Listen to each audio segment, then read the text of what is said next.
So recently, the new Spider-Man movie released, and as an avid fan of the animated series as a kid and later the Raimi movies, which taught me as a child the nature of death, revenge, and forgiveness, I turned out okay. I immediately got dressed and headed straight to Netflix to watch No Way Home again. Movie tickets are expensive, so I'll just wait for it to be released on streaming services eventually. And I have a question. Is it possible to diverge from the source material but still make it fun?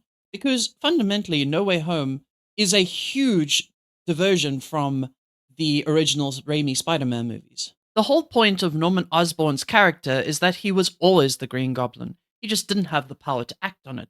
Him being tempted in the mirror in madness was more him trying to justify to himself he wasn't a monster, or maybe the temptation was something he was trying to combat, but it was an essential core part of his character. After he got a taste for it, he kept doing it. Eventually, Norman and the Green Goblin were one and the same. The arc of the story here is Peter seeing what power without responsibility does and choosing what kind of person he'd be beyond that. Same for Doc Ock. He was so sure of himself and steadfast in his ways to a fault. His arrogance and belief that he would bring about a new era cost him the life of his wife. When the arms convince him to steal and build the machine in secret, he was already talking about how he couldn't have been wrong. His arc is realizing his arrogance and tunnel vision almost destroyed the city. I mean, Venom straight up is just evil, and Eddie Brock is so bound to it that he cannot contemplate or consider a world without it, and he dies for it.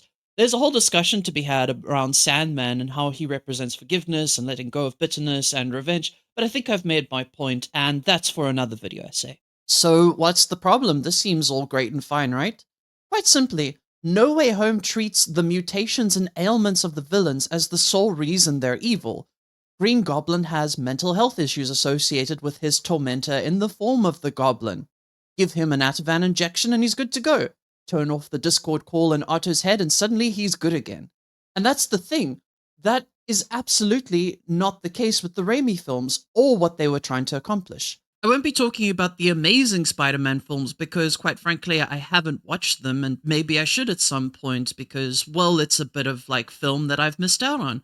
But for now, we're just going to talk about the Raimi villains. It's also just a really poor way of hand-waving away their actions. They have no agency. Their mental faculties are compromised severely, as the film suggests. That's another problem. See, films don't have the best track record of portraying mental illness well. They're often likely to strip away all agency or romanticize them as beautifully broken. No, my screen is beautifully broken because when I spilled water on the dashboard, it broke in the on position.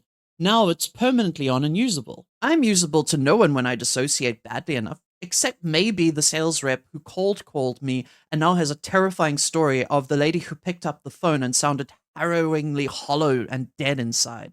But the thing is, the movies are still fun. I enjoy them. So it's not disrespectful to the source material, just a diversion, so to speak.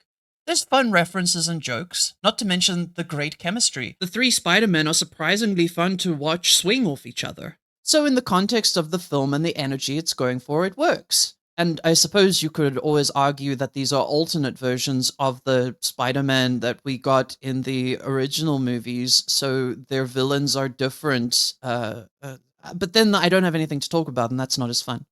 And there are definitely examples of this. Terminator 2 is probably one of the most well-known ones, the source being the first movie, which made it clear sending a Terminator back in time was kind of a huge deal. Though I guess Terminator 2 is more that they're changing the future, preventing the robot apocalypse from even starting with destroying all the chips and stuff. Weird time paradox. Ooh. Hollow Knight Silksong is pretty respectful to the first game with exceptions to some of the small details, which could be argued away, such as Hallowness being lauded as the only kingdom left standing, or the fact that the true ending of the game is now in fact the Godhome ending.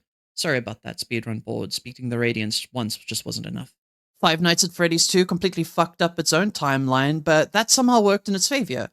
Well, maybe not so much now anymore. I'd be hard-pressed not to mention that I think Jurassic Park Lost World slaps, and that shits on just about everything the first one was doing, including the overall vibe. Aliens did a similar thing. It was more of an action spectacle than the initial horrors of corporate greed the originals were going for.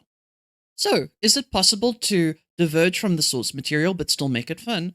Well, yes, but it also depends. Also, there's a huge difference between diverging from the source material and completely misinterpreting it, or even reinterpret or retcon. It's not always a good idea. You'd be hard pressed to sell anyone on the idea of Clone Sidious returning. Maybe he needs Ativan for the lightning in his brain. No, Anakin, it's not me. You've got to believe me. It's Dark Palpatine. He's coming back. Also, don't do whatever season 2 of Netflix's Avatar: The Last Airbender did. That was terrible. Did you know that Toph invented metal bending?